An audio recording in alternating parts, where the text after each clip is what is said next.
Hello everyone, नमस्कार। मैं रक्षित गुजर स्वागत करता हूं आप सभी का अक्षवाट के यूट्यूब चैनल पर। आज की वीडियो में हम कंटिन्यू करेंगे इकोनॉमिक्स क्लास 12th का हमारा चैप्टर नंबर 7 जो है समग्र मांग, समग्र पूर्ति और संबंधित अवधारणाओं से रिलेटेड। इससे पिछले वाले वीडियो में हमने समझा था समग्र पूर्ति का जो वक्र है वो कैसे बनता है, समग्र पूर्ति अनुसूची को, समग्र मांग वक्र को भी हमने समझा। इसके अलावा जो बचत का कॉन्सेप्ट है उसको भी हमने समझ लिया है। वो सारी वीडियोस आपको मिल जाएंगी अक्षवाट के यूट्यूब चैनल पर। आज की वीडियो हमारी होने वाली है उपभोग फलन से संबंधित। उपभोग फलन को इंग्लिश में बोलते हैं कंजप्शन फंक्शन।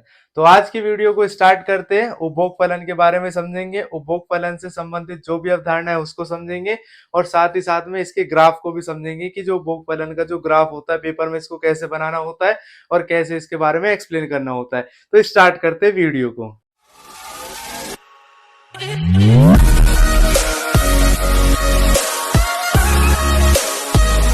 सबसे पहले जब हम उपभोग फलन के बारे में पढ़ेंगे तो इसकी डेफिनेशन देखेंगे। उपभोग फलन, उपभोग का मतलब क्या होता है? किसी भी चीज का उपभोग करना यानी कि उसका कंज्यूम करना। फॉर एग्जाम्पल, अगर आप कोई ब्रेड खाते हो तो आप उसका उपभोग कर रहे हो। अगर हमें खाने के लिए कोई सामान चाहिए तो हम उसको खरीदते हैं, उसके ऊपर जो पैसा खर्च किया जाता है उसको उपभोग व्यय कहते हैं। तो जब जब हम उपभोग का नाम लेंगे इकोनॉमिक्स की इस भाषा में तो हमें ध्यान रखना है कि हम बात कर रहे हैं अपने खर्चे के बारे में। उपभोग होता है जो हम खर्च करते हैं पैसा अपने खाने के लिए, पीने के लिए, जो भी सामान खरीदते हैं जैसे दूध हो, के अलावा कपड़े हो गए, जूते हो गए, जो भी कंज्यूम करने के लिए हम सामान खरीदते हैं उसको हम इसमें नाम लेंगे उपभोग का। यहाँ पर उपभोग का मतलब हो जाएगा उपभोग के ऊपर होने वाला खर्चा। नेक्स्ट थिंग जो इसमें समझने वो है आय। आय का मतलब होता है इनकम। इनकम का मतलब क्या होगा? जो भी पैसा हम कमाते हैं यानी कि अपने जीवन को चलाने के लिए जहां से भी पैसा कमाया जाता है वो हमारी इनकम होती है। तो इसमें उपभोग फलन में एक आपको याद रखना है आय और एक याद रखना है उपभोग, क्योंकि उपभोग फलन आय और उपभोग के बीच के संबंध को बताता है। यानी कि आय और उपभोग के बीच में क्या संबंध होता है उसको बताता है उपभोग फलन। आय अगर बढ़ेगी तो उपभोग बढ़ेगा और अगर आय कम होगी तो उपभोग भी कम होगा। जैसा कि हम सबको पता है, अगर किसी पर्सन की इनकम आज 10,000 रुपए तो वो उस हिसाब से खर्च करेगा पैसा। 10,000 रुपए में से 5,000 रुपए खर्च करेगा। अगर उसकी इनकम बढ़ के हो जाती 30,000 रुपए तो वो 10,000 अपना खर्च भी कर देगा, तब भी उसको कोई दिक्कत नहीं होगी क्योंकि अब उसकी इनकम बढ़ के 30,000 हो गई है। तो जैसे जैसे किसी पर्सन की आय बढ़ती है उसके अकॉर्डिंग उसका खर्चा बढ़ता है, यानी कि उसके अकॉर्डिंग उसका उपभोग भी बढ़ता है। तो अगर आय बढ़ेगी तो उपभोग बढ़ेगा और अगर आय कम होगी तो उपभोग भी कम होगा। तो ये सारी बातें हमें कौन बताता है? आय और उपभोग के बीच का जो संबंध है उसे हमें कौन बताता है? उसे हमें बताता है उपभोग फलन। तो ये आपको याद रखना है कि आय और उपभोग के बीच में जो भी कनेक्शन होता है, जो भी रिश्ता होता है उसको हमें समझाता है उपभोग फलन। उपभोग फलन के बाद में हमें जो ये अनुसूची है, ये वही टेबल है जो जब हमने समग्र मांग वक्र को बनाया था उस टाइम पे जो अनुसूची मैंने आपको बताई थी वही अनुसूची यहाँ पर आपको दोबारा बनानी है। उसके बाद में यही अनुसूची का यूज करके अभी हम एक ग्राफ भी बनाएंगे जिसमें इस रिलेशन को साफ साफ दिखाया जाएगा। तो ये अनुसूची है, इसमें एक तरफ आय को दिखा रखा है, दूसरी तरफ उपभोग को दिखा रखा है। अगर आय 0 होती है किसी पर्सन की तब भी वो कुछ ना कुछ उपभोग जरूर करता है। हमें पता है अगर कोई पर्सन है, अगर आज उसकी इनकम 0 है लेकिन अपना जीवन चलाने के लिए, खाने पीने का सामान खरीदने के लिए वो कुछ ना कुछ खर्च जरूर करेगा। तो उस टाइम पे जो उसका उपभोग है वो कुछ ना कुछ जरूर होगा। तो 0 लेवल ऑफ इनकम पे भी जो उपभोग होता है उसको हम स्वायत्त उपभोग कहते हैं और इसको सी बार से डिनोट करते हैं। ये सारी बातें वैसे हमने पिछली वीडियो में देख ली थी। आय अगर उसकी बढ़ के 100 हो जाती है तब उसका जो उपभोग है वो 120 होता है। यहाँ पर भी उसका जो उपभोग है वो आय से ज्यादा ही हो रहा है। तो कभी कभी सिचुएशन ऐसी होती है कि जब उपभोग होता है वो ज्यादा होता है एज कम्पेयर टू इनकम। यहाँ पर जब इनकम उसकी हो गई है 200 तो उपभोग है वो भी 200 ही है। तो यहाँ पर आय और उपभोग दोनों के बीच में समानता है। क्या समानता है? कि जितनी इनकम है उसकी उतना ही उसको उपभोग है, जितना पैसा उसने कमाया उतना ही उसने खर्च कर दिया। तो आय और उपभोग जब बराबर होती है तो इसको हम सम विच्छेद बिंदु कहते हैं। तो ये पॉइंट आपको याद रखना है कि जब भी किसी पर्सन की इनकम और उसका कंजम्पशन यानी कि आय और उपभोग जब बराबर होता है उस बिंदु को हम क्या कहते हैं? सम विच्छेद बिंदु कहते हैं। इसके बाद में जब उसकी इनकम हो जाती है 300 तो यहाँ पर जो उपभोग है वो कम हो गया, अब वो 280 हुआ है। जब 400 हो गई तो अब उसका उपभोग 360 है। तो जैसे जैसे किसी पर्सन की इनकम बढ़ती है वैसे वैसे उसका कंजम्पशन धीरे धीरे कम होने लगता है। इसके बहुत सारे कारण होते हैं। क्योंकि जो लोग होते हैं उनकी कुछ ना कुछ इच्छाएं पूरी होने लग जाती है, सेटिस्फेक्शन उनको मिलने लगती है, तो वो पहले के मुकाबले कम खर्चा करने लग जाते हैं। तो जैसे जैसे उनको सेटिस्फेक्शन मिलेगी उसके हिसाब से, संतुष्टि के हिसाब से लोग कम खर्चा करने लग जाते हैं, और जैसे इनकम बढ़ती रहती है उसके हिसाब से वो खर्चा नहीं करते और कुछ हिस्से को वो बचत के रूप में भी रखने लगते हैं। तो ये बात आपको इसमें याद रखनी है। तीन सबसे जरूरी बात है। पहली बात ये है कि जीरो लेवल ऑफ इनकम पे, यानी कि जब आय शून्य होती है तब भी कुछ ना कुछ उपभोग जरूर किया जाता है, इसको स्वायत्त उपभोग कहते हैं। इसके अलावा दूसरा पॉइंट है, जब आय और उपभोग दोनों बराबर होते हैं तो उस स्थिति को क्या कहा जाता है, उस स्थिति को सम विच्छेद बिंदु कहा जाता है। जब जैसे जैसे किसी पर्सन की इनकम बढ़ती है, जैसे जैसे किसी पर्सन की आय बढ़ती है, तो उसके अनुरूप ही उसका उपभोग नहीं बढ़ता है, बाद में आते आते उसका उपभोग कम होने लग जाता है। उसके बाद में हम इसका एक वक्र भी बनाएंगे। वक्र इसका इस तरीके से होगा, हमने पिछली वीडियो में भी डिस्कस किया था कि इसका वक्र कैसे बनाया जाता है। ये इसके दो एक्सिस होते हैं, यहाँ पर होता है एक्स एक्सिस, यहाँ पर होता है वाई एक्सिस। इस पॉइंट को हम बोलते हैं जीरो। अब जब नीचे वाला जो एक्स एक्सिस होता है यहाँ पर हम इनकम को दिखाते हैं, यानी कि यहाँ पर हम दिखाएंगे आय को, और जो ये वाई एक्सिस होता है यहाँ पर हम दिखाते हैं उपभोग को। तो यहाँ आपको लिखना है आय और यहाँ पर आपको लिखना है उपभोग। जैसे जैसे यहाँ पर गैप दिया हुआ है उसके अकॉर्डिंग ही गैप आपको लेना है। जैसे आय की हम बात करें तो 0, 100, 200, 300, 400, 500, 600, तो यहाँ पर जो गैप लिया जाएगा वो 100, 200, 300, 400, 500 और उसके अकॉर्डिंग गैप लिया जाएगा। फिर उसके बाद में 600, और जब ये उपभोग की हम बात करेंगे तो यहाँ पर जो गैप लिया जाएगा, तो उपभोग हमें पता है 0 से स्टार्ट नहीं हो रही है, 40 से स्टार्ट हो रही है। तो अगर आप इसमें गैप लोगे तो 40-40 का नहीं लोगे, 80-80 का गैप लोगे, क्योंकि हमें पता है, हमने पिछली वीडियो में भी देखा था कि स्टार्टिंग में ही हमें खाली 40 लेना होता है, उसके बाद में जो गैप होता है वो 80-80 का रखना पड़ता है। तो 80-80 का हम यहाँ पर अगर गैप लेंगे तो हमें पता है कि हमें जाना है 520 तक। तो इसको हम थोड़ा, ये यहाँ पर उपभोग का बन गया है, यहाँ पर आय का बन गया है। अब जो ये प्लॉटिंग हमें करनी है, तो इनकम अगर 0 है तो उपभोग 40 होगा। 40 हमें पता है 0 और 80 के बीच में 40 ये कोई पॉइंट हो जाएगा। उसके बाद में 100 और 120 है, तो 100 के ऊपर 120 यानी कि लगभग 80 और 160 के बीच में यहाँ पर ये पॉइंट आ जाएगा। फिर 200 और 200, तो ये दोनों बराबर है, 200 यहाँ पर होगा, 160 और 240 के बीच में 200 होगा, तो ये कहीं पॉइंट आ जाएगा इसका। उसके बाद 300 पर 280, तो जैसे जैसे हम प्लॉटिंग करेंगे तो यहाँ पर ये प्लॉट करते करते कुछ इस तरीके से इसका ग्राफ बनकर आ जाएगा। तो जो ये वक्र है, ये वक्र है उपभोग का। तो यहाँ पर हम लिखेंगे कि उपभोग वक्र है। इसके अलावा जब हम इनकम का बनाएंगे, यानी कि जब हम आय का वक्र बनाएंगे, तो इससे पिछले वाली वीडियो में जब हमने समग्र पूर्ति को समझा था, तो हमें पता है कि जो समग्र पूर्ति का वक्र होता है और जो आय का वक्र होता है वो दोनों बराबर होते हैं, क्योंकि समग्र पूर्ति आय के बराबर होती है। अब ये क्यों होती है, इसको हमने अपनी पिछली वीडियो में समझा था।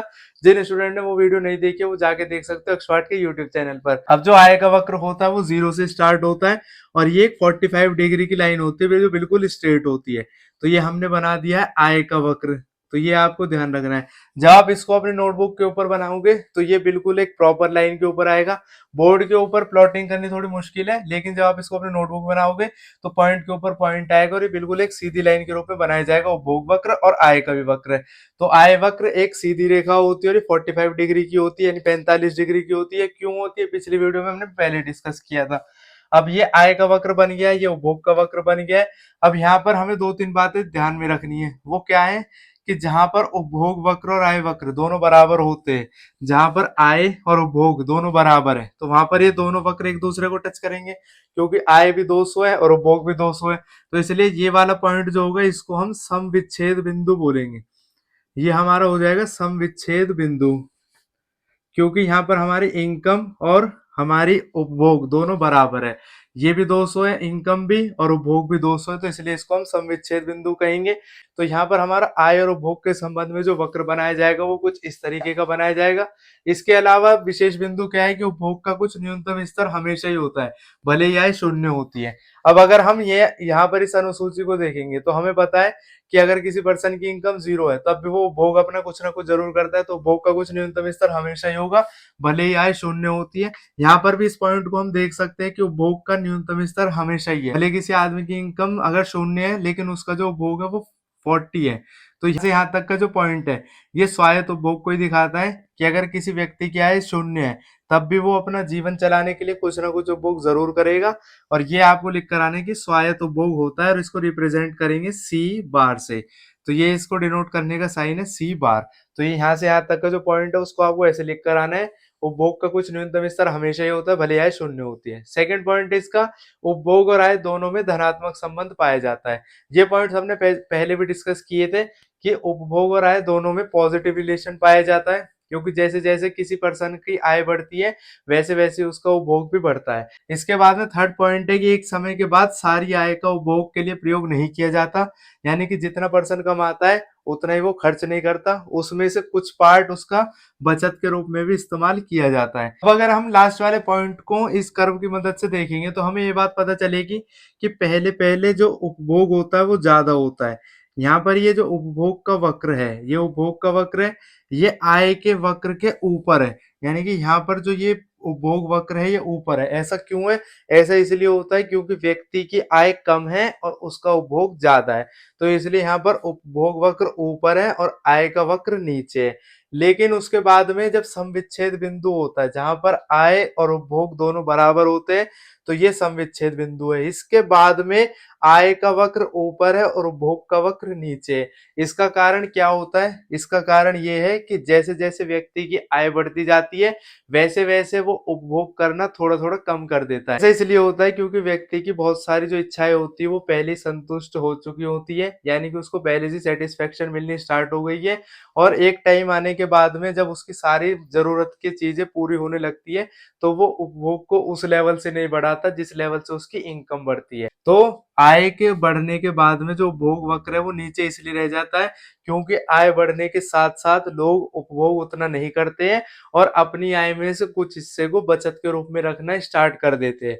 तो जो ये वाला हमारा जो ग्राफ था इसमें हमें पता लग गया था कि जो उपभोग वक्र है वो ऊपर होता है और आय वक्र नीचे होता है। लेकिन दूसरी वाली सिचुएशन में समविच्छेद बिंदु के बाद में उपभोग वक्र नीचे आ जाता है और आय का वक्र ऊपर हो जाता है, जिससे ये स्पष्ट होता है कि जब लोगों की आय बढ़ जाती है तो वो सारा पैसा उपभोग में नहीं खर्च करते और उसमें से कुछ हिस्सा बचत के रूप में रखना लग जाते हैं।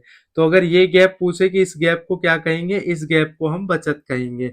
तो ये वाला पॉइंट आपको ध्यान में रखना है कि जब हम इस वक्र को बनाएंगे तो हमें पहले ये अनुसूची पता होनी चाहिए। इस अनुसूची के आधार पर ही ये वक्र बनाया जाता है। उपभोग वक्र और आय वक्र दोनों के बीच में जो रिलेशन है उसको बताता है उपभोग फलन। तो आई होप आपको समझ में आया होगा उपभोग फलन क्या होता है, उपभोग फलन के आधार पर जो ये वक्र बनता है वो कैसे बनाया जाता है। जो वक्र ये हमारा आय का वक्र और उपभोग का वक्र है, इसके बारे में हमने डिटेल चर्चा पहले ही करी हुई है जब हमने पढ़ा था कि समग्र मांग वक्र के बारे में, समग्र पूर्ति वक्र के बारे में। वो सारी वीडियोस जब आप देख कर आओगे तो आपको और भी ज्यादा क्लैरिटी आएगी इस कॉन्सेप्ट को समझने में। इसके अलावा जब आप इस वक्र को समझा दोगे तो आपको ये विशेष बिंदु है जिनको आपको बिल्कुल अपने ध्यान में रखना है। अब हम देखेंगे उपभोग फलन के प्रकार के बारे में। उपभोग फलन जो होता है उसके दो प्रकार होते हैं। उपभोग फलन का पहला प्रकार है जिसको हम बोलते हैं औसत उपभोग प्रवृत्ति, और इसका जो दूसरा प्रकार है उसको हम बोलेंगे सीमांत उपभोग प्रवृत्ति। औसत उपभोग प्रवृत्ति को इंग्लिश में एपीसी बोलते हैं, यानी कि एवरेज प्रोपेंसिटी टू कंज्यूम, और सीमांत उपभोग प्रवृत्ति को एमपीसी बोलते हैं, यानी कि मार्जिनल प्रोपेंसिटी टू कंज्यूम। अब इसका जो इंग्लिश में नाम है उसको आप एपीसी और एमपीसी ऐसे याद रख सकते हो। तो दोनों के बारे में समझते हैं। जब हम औसत उपभोग प्रवृत्ति के बारे में बात करेंगे तो इसका मतलब क्या है, जैसा कि हमने क्लास 11th में भी बहुत सारे टॉपिक्स में देखा था कि एवरेज क्या होता है, मार्जिनल क्या होता है। एवरेज का मतलब होता है कि जो एवरेज को शो करेगा, यानी कि टोटल जितना भी चीज दे रखी है उसमें से जब हम टोटल को ही निकाल के एवरेज निकाल लेते हैं। सीमांत का मतलब हो गया जब हम कोई एडिशनल चीज, यानी कि जब हम कोई अतिरिक्त इकाई की बात करते हैं तो वहां पर हम सीमांत शब्द का इस्तेमाल करते हैं। लेकिन औसत का मतलब क्या होता है, जब हम कुल की बात करते हैं यानी कि टोटल की बात करते हैं और उसका एवरेज निकालने की कोशिश करते हैं। तो यहाँ पर भी वही सेम कॉन्सेप्ट लगाया जाएगा। औसत का मतलब होगा कुल और सीमांत का मतलब होगा अतिरिक्त इकाई। तो औसत उपभोग प्रवृत्ति के बारे में क्या है कि कुल उपभोग, यानी कि जितना उपभोग किया गया है और कुल आय के बीच में जो अनुपात होता है, यानी कि जब हम कुल उपभोग और कुल आय दोनों को डिवाइड करते हैं तो उसमें से जो वैल्यू आती है उसको हम औसत उपभोग प्रवृत्ति कहते हैं। तो ये बात आपको याद रखनी है कि टोटल जो भी कंजप्शन हुआ अपॉन में टोटल इनकम, जब हम उसको डिवाइड करेंगे तो ये आ जाएगा। अब इसका फॉर्मूला इंग्लिश में सी अपॉन वाई है। सी क्यों लिखा गया है? क्योंकि उपभोग को इंग्लिश में कहते हैं कंजम्पशन और इसको रिप्रेजेंट किया जाता है सी से। अलावा आय को बोला जाता है इंग्लिश में इनकम और इसको रिप्रेजेंट किया जाता है वाई से। तो कुल उपभोग अपॉन कुल आय को आप अगर याद रखोगे तो आपको लिखना होगा APC is equal to C upon Y. इसके बाद जो हमारी दूसरी टर्म है वो है सीमांत उपभोग प्रवृत्ति। सीमांत का मतलब अतिरिक्त, यानी कि जो भी एडिशनल यूनिट होती है। तो इसमें भी इसका सेम यूज हुआ है कि अतिरिक्त उपभोग और अतिरिक्त आय के बीच का जो भी अनुपात होता है, यानी कि जब हम अतिरिक्त उपभोग और अतिरिक्त आय दोनों को डिवाइड करते हैं तो उससे हमारा निकल कर आता है सीमांत उपभोग प्रवृत्ति।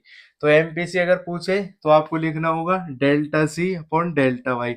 जो भी अतिरिक्त उपभोग होता है, तो अतिरिक्त का मतलब जो भी चेंज हुआ, यानी कि नेक्स्ट आया। जैसे कि फॉर एग्जांपल अगर कोई पर्सन है वो पहले उपभोग कर रहा था 20 का, अब वो उपभोग कर रहा है 30 का, तो इसके बीच में जो भी चेंज आया, कितने का चेंज आया, 10 का चेंज आया है, तो इसको हम बोलेंगे कि अतिरिक्त उपभोग है। तो ये बात आपको याद रखनी है कि अतिरिक्त उपभोग का मतलब क्या होता है। कुछ स्टूडेंट होते हैं वो ये गलती करते हैं, वो सोचते हैं जो नई वाली जो यूनिट है यही अतिरिक्त उपभोग है, लेकिन ऐसा नहीं होता है। अतिरिक्त उपभोग का मतलब होगा जो भी एडिशनल यूनिट, यानी कि जो भी अतिरिक्त इकाई का उपभोग किया जाता है। अगर एग्जाम्पल के लिए हम ले कि पहले कोई पर्सन है वो 60 का उपभोग करता था, अब वो उपभोग करता है 100 का, तो अतिरिक्त उपभोग क्या हो जाएगा इसमें, अतिरिक्त उपभोग हो जाएगा 40 का, क्योंकि पहले 60 का करता था 100 का करता है। तो कितना बढ़ा, अतिरिक्त, यानी कि कितना बढ़ गया, एडिशनल कितना हुआ, तो 40 ही तो बढ़ा है। 60 में अगर 40 जोड़ेंगे तभी तो 100 होगा, तो एडिशनल 40 है। यहाँ पर जो अतिरिक्त है वो 10 है। तो ये बात आपको याद रखनी है। अब इसमें दोनों पॉइंट्स है ये। एवरेज का मतलब हो गया, एपीसी का मतलब कुल उपभोग अपॉन में कुल आय। यहाँ पर सीमांत उपभोग का मतलब हो गया जितना भी अतिरिक्त उपभोग किया उसमें से जितनी अतिरिक्त आय है उसको डिवाइड करेंगे। अब हम दोबारा से अपनी वही टेबल बनाएंगे जो हमने समग्र मांग अनुसूची के टाइम पर बनाई थी। उस टेबल में हम दोनों चीजों को ही लेंगे। एक तरफ हम लेंगे यहाँ पर, जैसे ये टेबल मैंने उस टाइम पर आपको बोला था कि ये टेबल काम आएगी आपके सारे चैप्टर्स में। सिर्फ एक बार आपको याद रखना है। एक तरफ आप लिख लो आय और दूसरी तरफ लिख लेंगे हम उपभोग को। आय को 0 से स्टार्ट करते हैं तो 0, 100, 200, 300, 400, 500 और 600। इसमें 100 का ही गैप लिया जाता है। उपभोग का हमें पता है कि जीरो लेवल ऑफ इनकम पर भी कुछ ना कुछ उपभोग जरूर किया जाता है, जैसा कि हमने अभी समझा था। तो जीरो लेवल ऑफ इनकम पे जो उपभोग किया जाता है उसको स्वायत्त उपभोग कहते हैं और सी बार से डिनोट करते हैं। तो 40 ले लेंगे, उसके बाद में हम गैप 80-80 का ही रखेंगे। ये हो जाएगा 120, फिर 80 का गैप लेंगे तो 200, फिर 80 का लेंगे तो 280, फिर 80 का लेंगे 360, फिर 80 इसमें और ऐड करोगे तो 440 आएगा, फिर इसमें 80 और ऐड करोगे तो 520 आएगा। तो इस तरीके से कुछ ये अनुसूची हमारे सामने बनकर तैयार हो गई है। ये टेबल हमने अभी समझा था। तो अब इसमें अगर हम पहले एपीसी को समझ लेते हैं कि जो औसत उपभोग प्रवृत्ति है।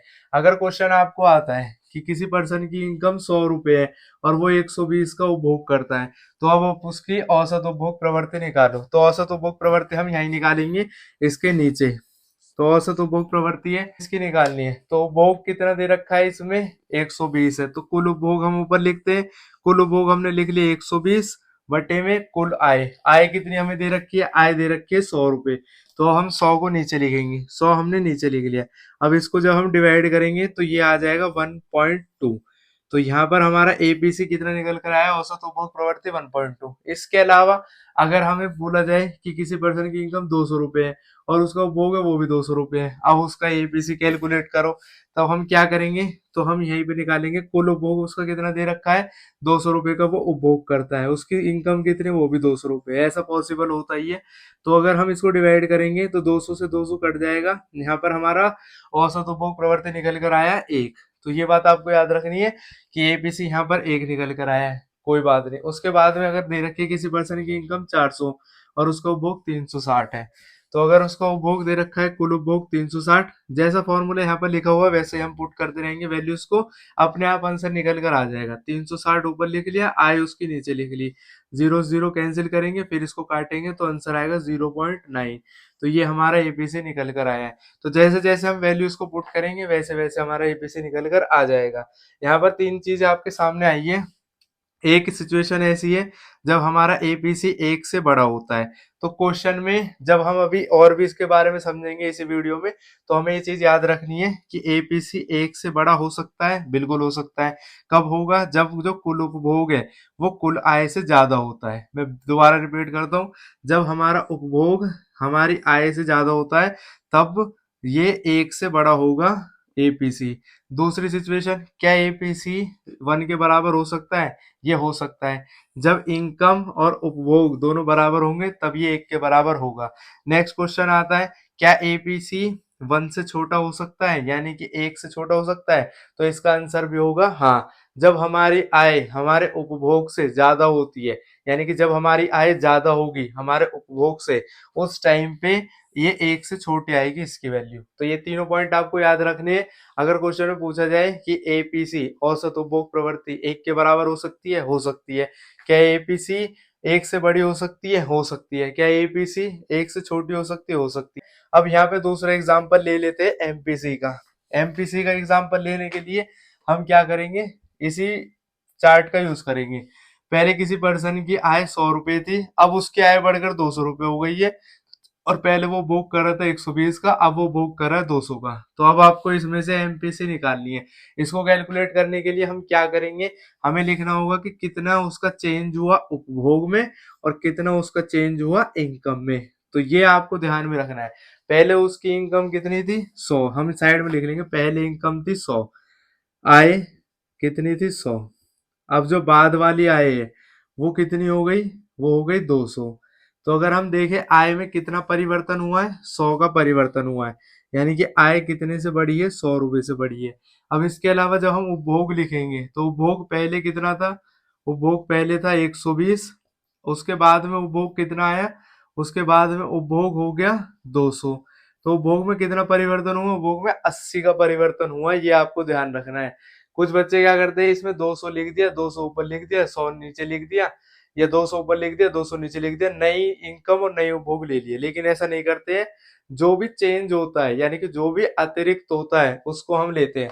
तो अतिरिक्त आय हमारी यहाँ पर कितनी है? 100 से बढ़कर 200 हो गई, तो 100 ही तो अतिरिक्त है, यानी कि 100 ही तो एडिशनल है। उसके अलावा उपभोग 120 से बढ़कर 200 हो गया है, तो 80 तो एडिशनल होता है, तो 80 हमने ऊपर लिख लिया है। जब हम इसको सॉल्व करेंगे तो ये कट जाएगा और 0.8 इसकी वैल्यू आती है। तो यहाँ पर जो एमपीसी है वो 0.8 आ गया है। इसके अलावा दूसरा एक और क्वेश्चन ले लेते हैं। अगर किसी पर्सन की इनकम पहले 400 रुपए थी, फिर उसकी उस टाइम पे उसका कंजप्शन 360 रुपए था, तो हमने 360 लिख लिया है। अब उसकी इनकम बढ़ के हो गई है 500, चलो 600 रुपये, अब उसकी इनकम हो गई 600। तो अब उसकी जो नई इनकम है वो आई है 600 रुपये, और उसका नया उपभोग कितना है? 520 रुपये। तो अब यहाँ पर हम अगर इसको सॉल्व करेंगे तो ये बात पता लगेगी अतिरिक्त आय उसकी कितनी है? 200 है। तो यहाँ हम लिख लेंगे अतिरिक्त उपभोग अपॉन अतिरिक्त आय। ये इसका फॉर्मूला होता है सीमांत उपभोग प्रवृत्ति का। तो अतिरिक्त उपभोग कितना आया है उसका? अतिरिक्त उपभोग है उसका 360 से 520 हो गया, तो माइनस कर लो इसको।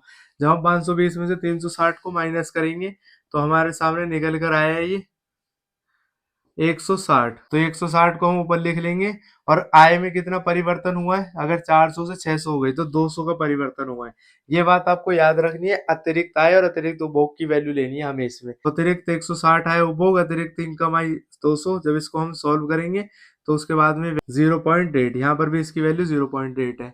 इसके अलावा अगर आप कोई और लेंगे तो उसमें भी इसकी वैल्यू 0.8 ही आएगी। ऐसा क्यों होगा?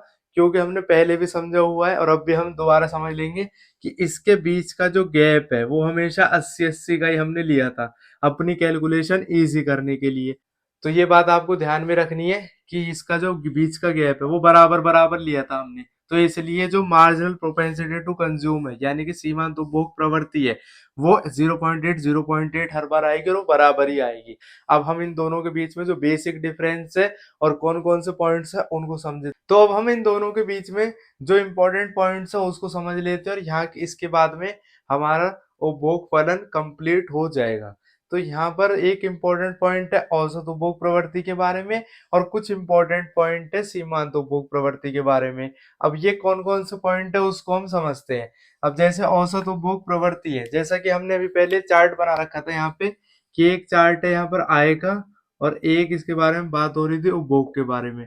अगर हमारी आय हमने जब यहाँ पर शो की हुई थी कि अगर किसी पर्सन की आय 0 है, तब भी कुछ ना कुछ उपभोग होगा। आय बढ़ी तो 100, 200, 300, 400, 500 और 600। तो आय यहाँ पर दिखाई गई है। वो उपभोग अगर इसको 80 से बढ़ाएंगे तो ये हो गया 120, फिर हो गया 200, फिर 280, 360, फिर हो गया 440 और 520। तो आय और उपभोग के बीच का जो रिलेशन है वो इसी टेबल पर आधारित है। ये टेबल आपको याद रखनी है कि पहले 0 लेनी है, फिर 100 का गैप लेना है इनकम में। उपभोग पहले 40, फिर 80 का गैप आ जाएगा। तो आय और उपभोग का अब जब इसमें हम एपीसी को निकालेंगे यानी कि औसत उपभोग प्रवृत्ति को निकालेंगे। औसत उपभोग प्रवृत्ति का हमने भी देखा था कि कुल उपभोग और कुल आय को जब हम डिवाइड कर देते हैं तो उससे औसत उपभोग प्रवृत्ति निकल कर आ जाता है। पहले इसका पॉइंट समझते हैं। पहला पॉइंट क्या कह रहा है कि औसत उपभोग प्रवृत्ति एक से ज्यादा हो सकता है, यानी कि एपीसी एक से ज्यादा हो सकती है। ऐसा क्यों है, अब इसको हम यहाँ पर समझेंगे। इधर ध्यान दोगे आप तो देखो, जब हमारा ये इनकम बोली 100 है, उपभोग कितना है 120 है, तो इसका फॉर्मूला होता है एपीसी निकालने का उपभोग बट्टे में आय, यानी कि कुल उपभोग और कुल आय दोनों को जब हम डिवाइड करेंगे तो उससे हमारा औसत उपभोग प्रवृत्ति निकल कर आ जाएगा। तो कुल उपभोग यहाँ पर है 120 का और कुल आय है 100 की। तो जब इसको डिवाइड करेंगे तो वैल्यू 1.2 आई। तो क्या ये एक से बड़ी वैल्यू है, तो इसका आंसर होगा हाँ। तो एपीसी एक से ज्यादा हो सकती है, बिल्कुल हो सकती है। तो ये पॉइंट्स आपको याद रख सकते हो, लेकिन ये रटने की जरूरत नहीं है, ये बिल्कुल सिंपल यहाँ पर दिए हुए हैं। एपीसी एक से कम हो सकता है चाहे। दूसरा पॉइंट है एपीसी एक के बराबर हो सकता है, बिल्कुल हो सकता है। ये दूसरी सिचुएशन पे आओ, सम विच्छेद बिंदु पे। वह क्या सिचुएशन होती है जब आय और उपभोग दोनों बराबर होती है। तो आय और उपभोग दोनों बराबर है। यहाँ पर हम इसको सॉल्व भी करके देख लेते हैं। जैसे कुल उपभोग हमारा कितना है 200 का है, कुल आय कितनी है हमारी 200 की है। जब इस 200 को 200 से काटोगे तो ये वैल्यू यहाँ पर एक आ जाएगी। तो ये एपीसी एक के बराबर हो सकती है, हाँ हो सकती है। कब होगी, जब आय और उपभोग दोनों बराबर होती है, और ऐसा होता है समविच्छेद बिंदु पे। तीसरा पॉइंट, एपीसी एक से कम हो सकता है। हाँ, क्या एपीसी एक से कम हो सकता है। अब नीचे की तरफ आएंगे हम इस बॉक्स में ही। तो देखो, जब इनकम बढ़ती है और उपभोग कम रह जाता है तब एपीसी एक से कम होता है। इसको अगर हम सॉल्व भी करेंगे तो उपभोग यहाँ पर हमारा कितना दे रखा है 360, आय कितनी दे रखी है 400। जब हम इसको काटेंगे तो 0.9 आया। 0.9 का मतलब ये वैल्यू एक से छोटी है। तो क्या एपीसी एक से कम हो सकता है, इसका आंसर होगा हाँ। ये एक ऐसी सिचुएशन होती है जब उपभोग हमारा कम होने लगता है और इनकम हमारी ज्यादा होने लगती है। एपीसी कभी भी शून्य नहीं हो सकता है। क्या कभी भी एपीसी शून्य हो सकता है, क्या इस सिचुएशन में भी अगर हम देखेंगे कि उपभोग 40 है और जो इनकम है वो 0 है, तो यहाँ पर भी एबीसी 0 नहीं आएगा। ये एक ऐसी सिचुएशन होती है जब जो आंसर आता है उसको हम कहते हैं इनफाइनाइट, यानी कि इसकी वैल्यू को पता नहीं ये इनफाइनाइट है। तो हम इसमें बोलेंगे कि जो एबीसी होती है वो कभी भी शून्य नहीं हो सकती। क्यों नहीं हो सकती, क्योंकि शून्य इनकम होने पर भी कुछ ना कुछ उपभोग अवश्य किया जाता है। तो ये बात आपको याद रखनी है कि अगर किसी व्यक्ति की आय 0 भी है तब भी वो कुछ ना कुछ उपभोग करेगा। हम यहाँ पर ये लास्ट वाला पॉइंट है कि जैसे जैसे आय बढ़ती है वैसे वैसे एपीसी गिरने लगता है। अब देखोगे जैसे जैसे इनकम बढ़ रही है तो ये एपीसी कम होने लग रहा है, क्योंकि जो कंजप्शन है वो भी कम होने लग रहा है, क्योंकि लोगों की जो पहले से सेटिस्फेक्शन वाली फीलिंग उनके अंदर आ गई है, जरूरत का सामान पहले से ही है, तो वो ज्यादा खर्चा नहीं करेंगे, उसके बजाय वो पैसा बचत के रूप में अपने पास रखने लगेंगे। तो ये तो सारी कहानी थी एपीसी के बारे में, यानी कि औसत उपभोग प्रवृत्ति के बारे में। हम इसके आएंगे सीमांत उपभोग प्रवृत्ति के बारे में। तो इसमें आपको ये बात याद रखनी है कि सीमांत उपभोग प्रवृत्ति का मूल्य सदैव 0 और 1 के बीच में आता है, यानी कि ये कभी भी 0 से छोटा नहीं हो सकता, कभी भी 1 से बड़ा नहीं हो सकता। तो इसका कहने का मतलब क्या है, इसको हम समझ लेते हैं अपने नए एग्जाम्पल से। अब देखो, अगर किसी व्यक्ति की आय दे रखी है 100 रुपए, कि उसकी इनकम 100 रुपए है, उसका उपभोग और भी 60 रुपए हो रहा है, ठीक है। अब थोड़े टाइम के बाद में उसकी इनकम बढ़ के 200 रुपए हो गई है, और अब वो जो उपभोग कर रहा है वो 160 का कर रहा है। तो ये सिचुएशन में अगर हम उसका एमपीसी कैलकुलेट करेंगे तो कैसे करेंगे। तो आपको एमपीसी का फॉर्मूला पता है कि सीमांत उपभोग प्रवृत्ति का फॉर्मूला होता है अतिरिक्त उपभोग और अतिरिक्त आय को जब हम डिवाइड करते हैं तो उससे सीमांत उपभोग प्रवृत्ति का फॉर्मूला निकल कर आता है। तो जब हम इसको लिखेंगे delta C upon delta Y, तो अब हमें यहाँ पर देखना है कि जब पहले इनकम 100 थी, अब बढ़कर हो गई है 200, तो कितना का चेंज हुआ है इनकम में, 100 का चेंज हुआ है। ये बात आपको याद रखनी है। तो यहाँ पर डेल्टा वाई की जगह पर हम लिखेंगे 100। इसके बाद में जब हम कंजप्शन देखेंगे, उपभोग को देखेंगे, ये 60 से बढ़कर 160 हो गए, यानी कि डायरेक्ट 100 रुपए की हमारी जो कंजप्शन है वो बढ़ गई है। तो 100 से ये 100 डिवाइड हो जाएगा, तो इस सिचुएशन में उस व्यक्ति की एमपीसी 1 निकल कर आई है।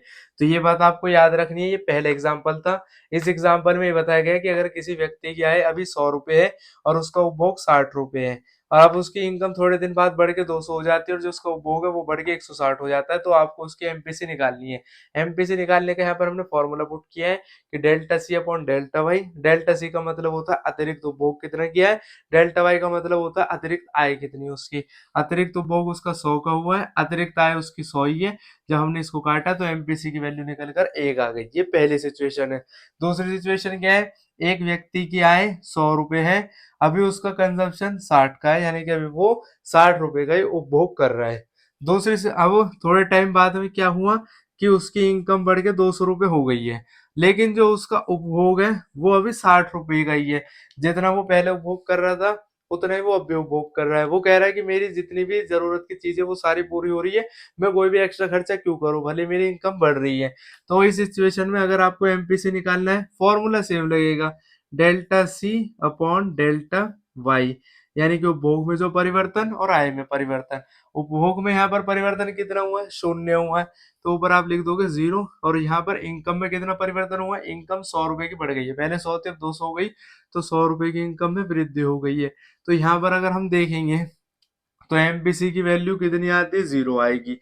तो इस सिचुएशन में एमपीसी की वैल्यू आई 0, ऊपर वाली सिचुएशन में एमपीसी की वैल्यू आई है 1। यहाँ पर हमको ये बात याद रखनी है कि एमपीसी का मूल्य सदैव 0 और 1 के बीच में ही रहता है, यानी कि 0 और 1 के बीच में इसकी वैल्यू आएगी, कभी भी आएगी तो।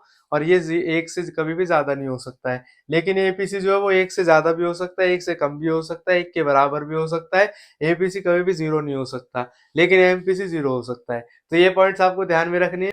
आई होप ये सारे कॉन्सेप्ट्स आपको समझ में आए होंगे। इसी के साथ जो उपभोग फलन वाला हमारा टॉपिक है ये हो जाता है कंप्लीट। उपभोग फलन में आज हमने समझा है कि उपभोग फलन रिश्ते को बताता है, संबंध बताता है किस किस के बीच में, आय के बीच में और उपभोग के बीच में। उपभोग फलन के दो पार्ट्स होते हैं, एक होता है औसत उपभोग प्रवृत्ति, दूसरा होता है सीमांत उपभोग प्रवृत्ति। दोनों के हमने फॉर्मूलेस देख लिए, आसानी से आपको समझ में आ जाएगा।